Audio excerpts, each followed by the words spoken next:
نحمده ونصلي على رسوله الكريم أما بعد فأعوذ بالله من الشيطان الرجيم بسم الله الرحمن الرحيم رب اشرح لي صدري ويسر لي أمري واحلل عقدة من لساني يفقهوا قولي ووهبنا لداود سليمان نعم العبد إنه أواب إذ أرز عليه بالعشي السافنات الجياد فقال إني أحببت حب الخير عن ذكر ربي حتى توارت بالحجاب ردوها عليه فتفك مسحا بالسوق والآناق ولقد فتنا سليمان وألقينا على كرسيه جسدا ثم أناب۔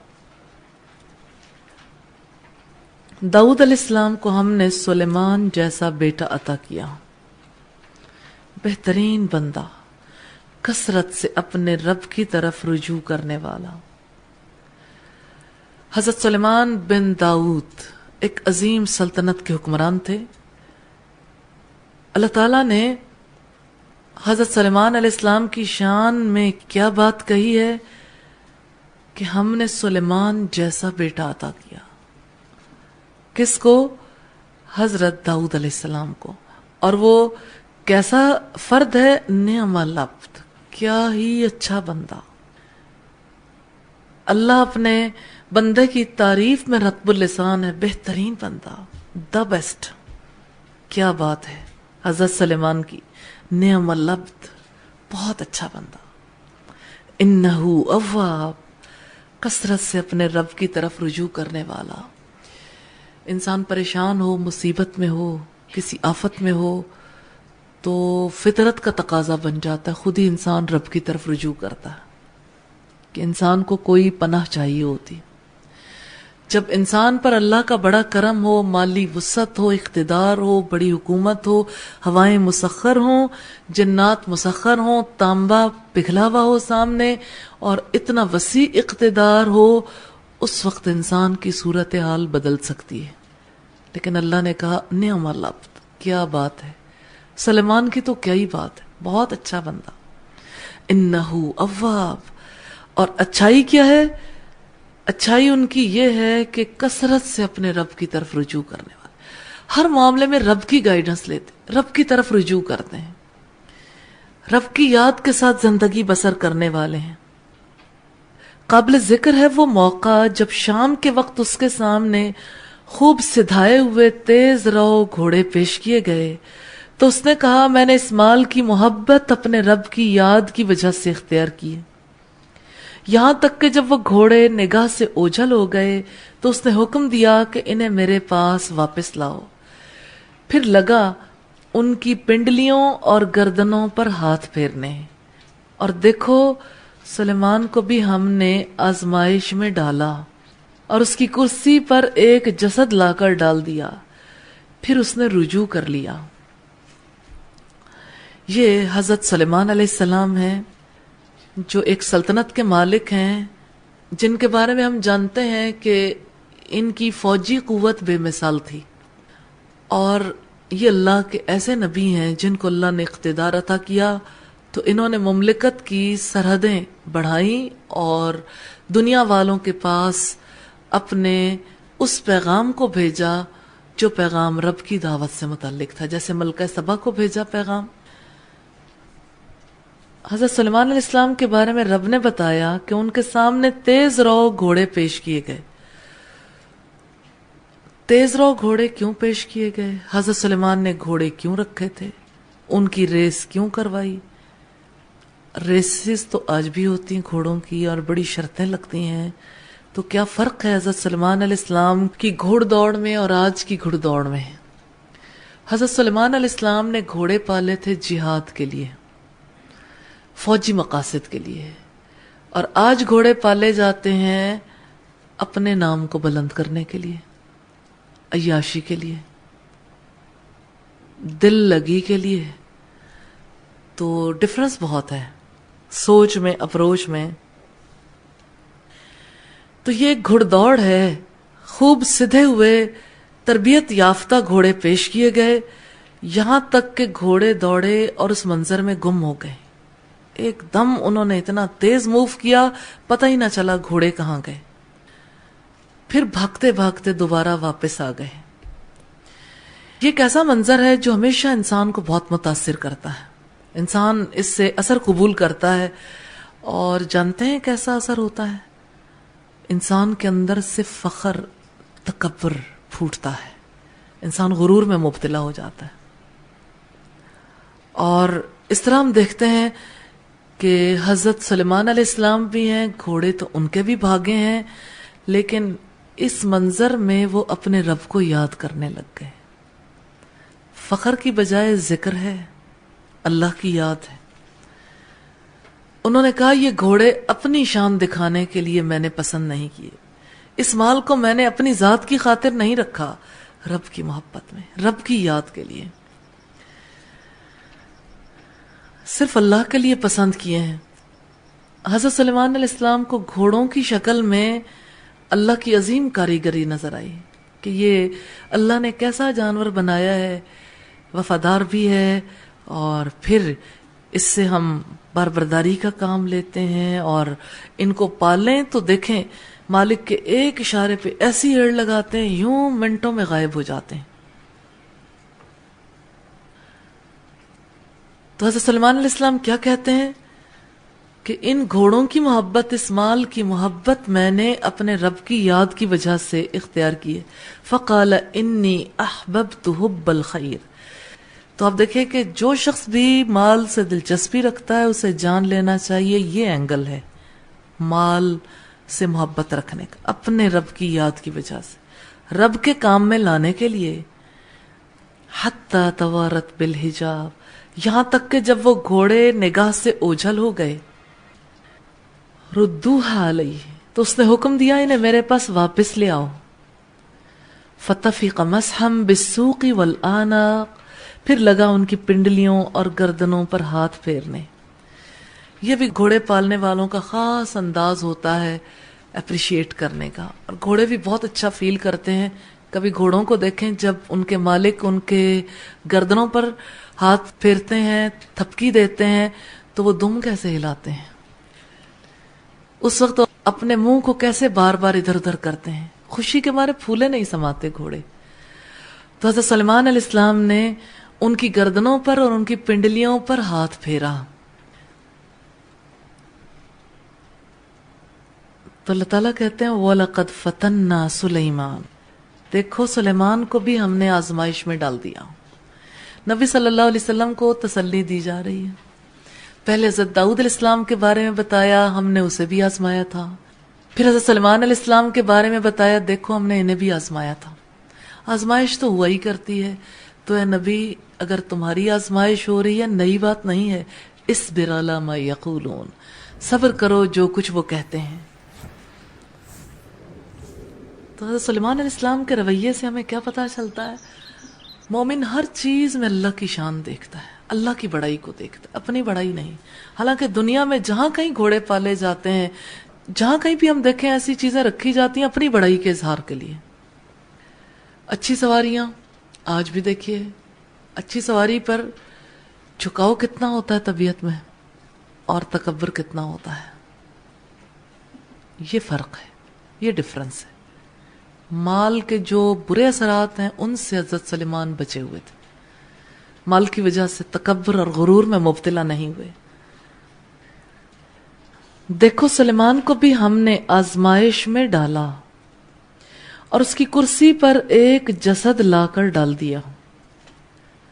پھر اس نے رجوع کیا، اللہ کی طرف رجوع، کیونکہ اللہ کہتا ہے کہ میری طرف وہ تو بہت ہی رجوع کرنے والا ہے. کوتاہیاں تو سارے انسانوں سے ہوتی ہیں، نبیوں سے بھی ہو سکتی ہیں، لیکن اللہ کے نیک بندوں کے لیے کوتاہیاں نعمت بن جاتی ہیں، بہت بڑی بھلائی بن جاتی ہیں، کیونکہ کوتاہی کے بعد وہ اور خشوع و خضوع سے اپنے رب کی طرف پلٹتے ہیں، اور زیادہ انعام کے مستحق قرار پاتے ہیں. تو یہ حضرت سلیمان علیہ السلام ہے. اب حضرت سلیمان علیہ السلام کے حوالے سے دو واقعات ہیں یہاں پر جن کے بارے میں مفسرین نے بہت کچھ لکھا. اور اگر دیکھا جائے تو یہ قرآن حکیم کا مشکل ترین مقام ہے. اور مشکل کس نے بنایا؟ مفسرین نے، جنہوں نے اسرائیلیات پر بھروسہ کیا اور بہت ساری روایات سامنے رکھیں. اگر ہم دیکھیں تو پہلے واقعے کے حوالے سے ہمیں ایک حدیث ملتی ہے، اور یہاں پر جو ہے ہم نہیں جانتے کہ اصل حقیقت کیا ہے. جو حدیث ہے وہ میں آپ کے سامنے رکھ دیتی ہوں. امام بخاری نے یہ حدیث مرفوعاً نقل کی ہے کہ حضرت سلیمان نے کہا، آج رات اپنی 70 بیویوں کے پاس میں جاؤں گا، ہر ایک سے ایک جوان پیدا ہوگا جو جہاد فی سبیل اللہ کرے گا. لیکن انہوں نے انشاءاللہ نہ کہا. وہ ان بیویوں کے پاس گئے، ان میں سے صرف ایک کا حمل ٹھہرا. جب بچہ پیدا ہوا تو ناتمام تھا. خدا کی قسم اگر حضرت سلیمان انشاءاللہ کہتے تو یقیناً یہ سب اللہ کی راہ میں جہاد کرتے. اچھا، یہ بات جو کہی گئی ضروری نہیں کہ اس کا تعلق اسی فتنے سے ہو جس کا اس آیت میں تذکرہ کیا جا رہا ہے، وَلَقَدْ فَتَنَّا سُلَيْمَانَ، کیونکہ یہ اس آیت کی تفسیر میں روایت نہیں آئی. ممکن ہے کہ یہ کوئی اور واقعہ ہو جس کو ریلیٹ کیا جاتا ہو. اچھا، اب جو یہ جسد لا کے کرسی پر ڈال دیا گیا، یعنی ان کے بعد یا تو ان کا بیٹا ایسا تھا کہ جو تخت سنبھالنے کی پوزیشن میں نہیں تھا تو اس نے حکومت سنبھال لی، یا یہ ہے کہ یہ واقعہ کچھ اور ہے. بات یہ ہے کہ کرسی پر جب جسد لا کر ڈالا گیا تو حضرت سلیمان کو موقع ملا تھا. ثم اناب، پھر انہوں نے رجوع کیا تھا. تو یہ حضرت سلیمان کی زندگی کے بعد کا واقعہ نہیں ہے کہ ان کا بیٹا جو ہے ان کا جانشین بنا اور اس نے سلطنت کے ٹکڑے ٹکڑے کر دیے. کیونکہ ٹھیک ہے کہ حضرت سلیمان علیہ السلام کی آزمائش ہوئی تھی کسی بھی حوالے سے، جیسے دمبیوں والے واقعے کے حوالے سے بہت قصے کہانیاں تفاسیر کے اندر موجود ہیں. حضرت داؤد علیہ السلام کے ریفرنس سے کہ شاید حضرت داؤد علیہ السلام کی 99 بیویاں تھیں تو کسی سے انہوں نے کہا کہ جو آپ کی ایک بیوی ہے اس کو بھی آپ طلاق دے دو اور میں اس سے شادی کر لوں. واللہ عالم، انبیاء کے بارے میں اس طرح کی بات کرنا ہمیں زیب نہیں دیتا. ہم نہیں جانتے جب حقائق کو، تو قرآن حکیم کے اصل واقعات کو اسی طرح سے لینا چاہیے. جس کے بارے میں کوئی اتھینٹک روایت موجود نہیں ہے، خواہ مخواہ میں اسے نتھی کر کے اس سے مطلب نکالنے کی ضرورت نہیں. اتنی بات کہ ہمارے لیے کافی نہیں ہے. وَلَقَدْ فَتَنَّا، ہم نے آزمایا. کس کو؟ سلیمان کو.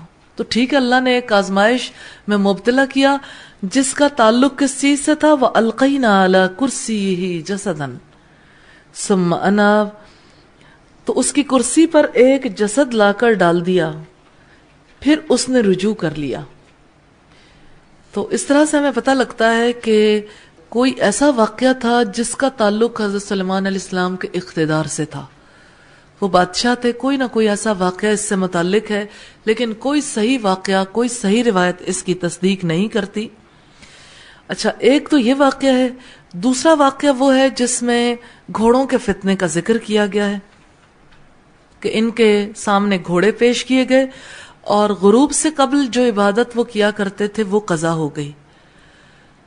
تو حضرت سلیمان نے کہا کہ گھوڑوں کو واپس کر دو، اور اس طرح سے ان کی گردنوں اور ان کی پنڈلیوں کو جو ہے انہوں نے تلوار سے کاٹنا شروع کر دیا. اس روایت کی بھی کوئی اصل نہیں ہے، اس کی کوئی ایسی بنیاد نہیں ہے جس کی بنیاد پر یہ کہا جا سکے کہ واقعی حضرت سلیمان علیہ السلام کی عبادت پر کوئی چیز اثر انداز ہوئی تھی.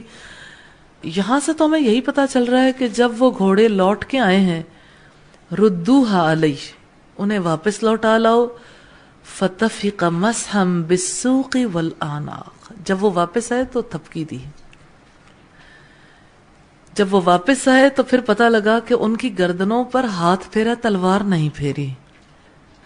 تو یہ تلوار پھیرنے کی بات نکالنا، پھر اس کے ساتھ باقی واقعات اٹیچ کرنا، جب اس کی اصل موجود نہیں تو یہ مانی لینے کا ہم کو حق نہیں ہے. بس اتنی بات کافی ہے کہ حضرت داؤد علیہ السلام کی طرح حضرت سلیمان علیہ السلام کو بھی آزمایا گیا. قال رب اغفر لی وہب لی ملکا لا ينبغی لأحد من بعدی انک انت الوہاب، اے میرے رب مجھے معاف کر دے، مجھے وہ بادشاہت دینا جو میرے بعد کسی کے لیے سزاوار نہ ہو. بے شک تو ہی اصل داتا ہے.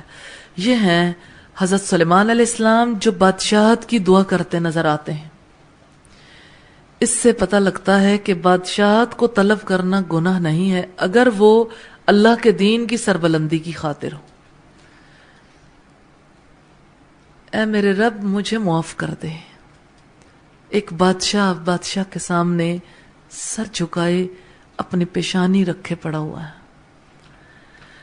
اچھا، میں ایک اور بادشاہ کا ذکر بھی آپ کے سامنے رکھنا چاہتی ہوں کہ بادشاہت جو ہے وہ انسان کو کس مقام تک پہنچا دیتی ہے، لیکن اگر ایمان والا ہو تو اس کی کیفیت کیسے ڈیفرنٹ ہو جاتی ہے.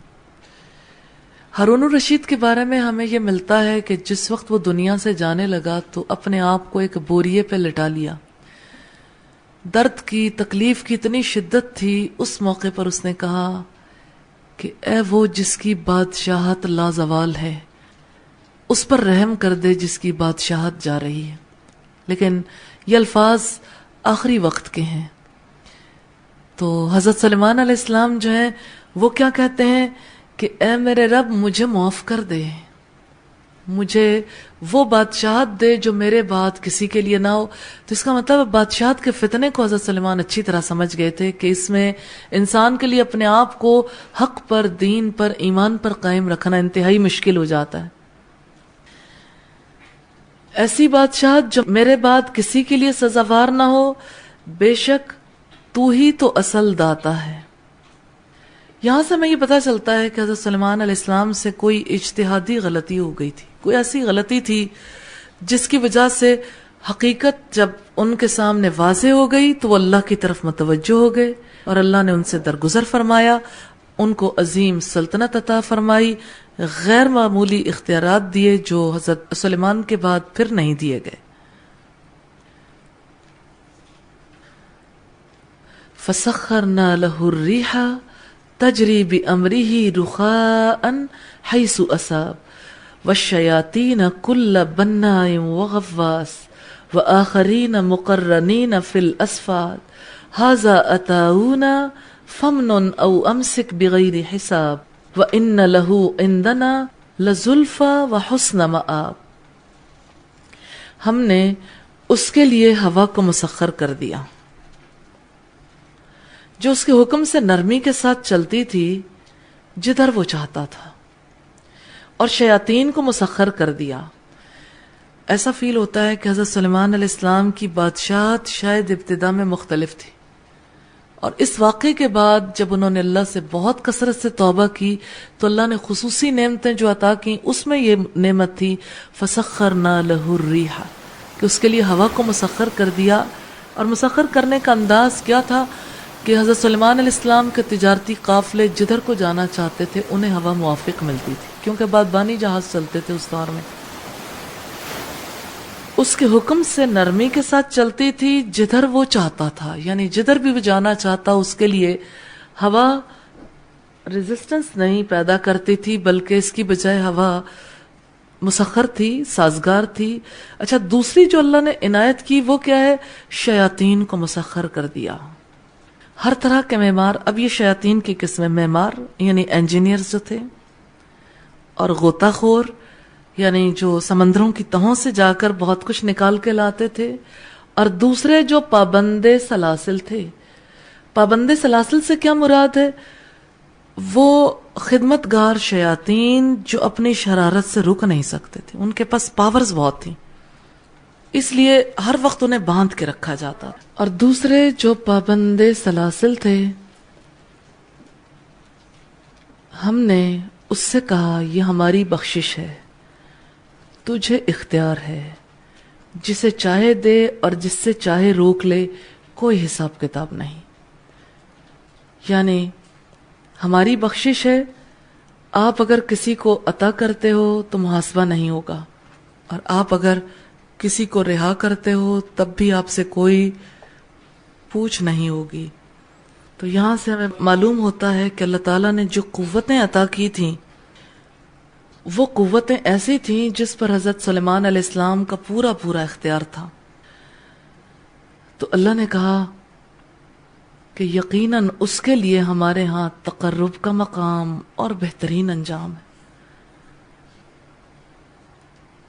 تقرب کس وجہ سے ملا؟ عاجزی سے، رجوع سے، اور بہترین انجام ہے توبہ کی وجہ سے، عاجزی کی وجہ سے اللہ تعالیٰ نے یہ بہترین مقام عطا کیا کہ اللہ حضرت سلیمان کی تعریف میں خود رطب اللسان ہے، نعم العبد، بہت اچھا بندہ. کیا بات ہے حضرت سلیمان کی.